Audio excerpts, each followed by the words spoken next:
So, good afternoon, ladies and gentlemen. I hope you had an enjoyable lunch and that you're ready for the next part of our blueprint presentation. As you heard, I have the task of presenting you with a few different areas related but not completely the same. So I will try to just take them one by one and see where that leads us. The first one is linked to tackling water pollutions. You've heard already this morning several times, and even if you couldn't see all the graphs from the back that Peter Gammeltoft showed you, you will have seen that when it comes to chemical status, there is actually a difficulty in establishing a clear baseline. We don't really know for about 40% of the water what is the status, and we have already discussed how and why that is a problem. So we have seen that monitoring is insufficient in many member states, and therefore the blueprint has proposed, or is proposing, that we have to enforce better the Water Framework Directive monitoring requirements. So this is a pretty straightforward proposal and probably not coming as a surprise to you. So the Commission intends to continue our enforcement efforts on this particular and of course also with the other issues. Secondly, we have seen also in the assessment of the blueprint or leading up to the blueprint that the implementation of some of all the directives relevant for the blueprint, the Urban Wastewater Directive, the Nitrates Directive and the Industrial Emissions Directive has progressed a lot. But we also see that the absence of full compliance with these directives actually prevents the achievement of the environmental objectives of the Water Framework Directive. Diffuse pollution are significant pressures in 38% of the EU water bodies and point source pollutions in 22%. So what we are looking at in the blueprint is to see how we can extend the nitrate vulnerable zones and actually to reinforce the action programs under the Nitrates Directive. For the Urban Wastewater Treatment Directive, we look at our other possibilities. So we would like to see how we can help member states to ensure that there is an appropriate long-term investment planning. So that goes both for the EU funds that we spend on implementing, building wastewater treatment plants, but it also goes for the European investment banks when giving loans to the countries. So in order to ensure that all of this is happening in the appropriate way, we are going to, or countries are going to prepare implementation plans to a greater extent that has been done before. For the industrial emissions, we reinforce that the permits are really need to be improved in order to take into account the emission limit values, best available technologies, and all the relevant water objectives. Then the third and last slide on water pollution is a number of other things that you will hear comments from the speakers in a little while. We have suggested in the blueprint to add the directive on sustainable use of pesticide to cross-compliance under the CAP. We reinforce that there is a proposal for an environmental quality standards directive and that the Commission's proposal for amendments should be adopted. This would help strengthen the Water Framework Directive role in identifying the risks and improving monitoring. For pharmaceuticals, we acknowledge, and you have seen maybe in the blueprint, that there's a lot of documentation on that this is an emerging issue. And we have committed in the blueprint to present a report on the pharmaceuticals and their fate in the environment in 2013.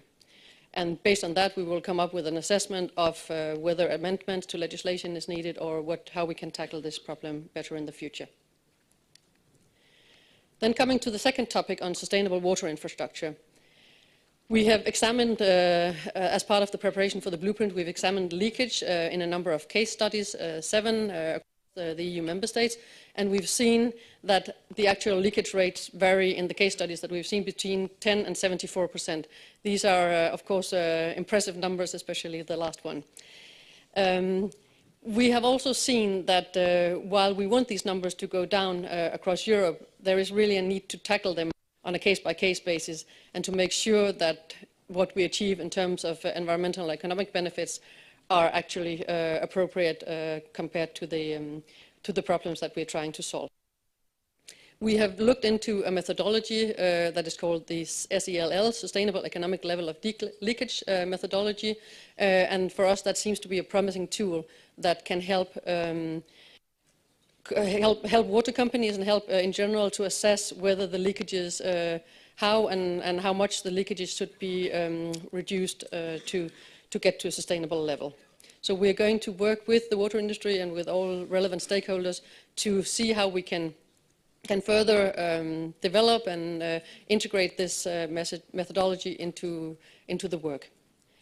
Then we're also going to work with these stakeholders to see how we can develop a vision for the future of water infrastructure and to see how we can become more resilient and adapt to climate change. To just dwell for a little moment on this sustainable economic level of leakage, it's become very clear in the blueprint assessments is that it does not make sense to look at issues such as leakage or other issues in isolation. Of course, there is a role for the water service providers to operate efficiently, but they can only do so if the water resources are also managed properly at a basin level. So we have to protect the water resources and manage them properly at the basin level before we start taking steps in individual sectors for reduction. So that is leading us to what we've already talked about this morning as well, that we need to understand better at the basin or water body level what the water balances are, and we need to make sure that the allocation mechanisms are matching the actual water availability. And then also there is a link to what we heard earlier on the water pricing and the cost recovery. As long as these are not appropriately implemented, it is very difficult to achieve incentive to reduce leakages to the level where they need to be. Then coming to the third topic on water reuse, we've said for a long time that we should look at demand-side measures before increasing water supply.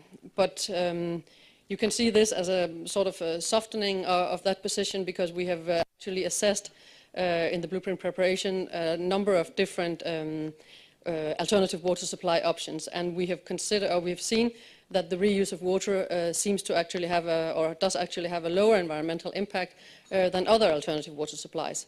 So we are going to consider and see how we can in the best possible way, encourage water reuse at the EU level. We see that there is a lack of common standards, so that needs to be fixed.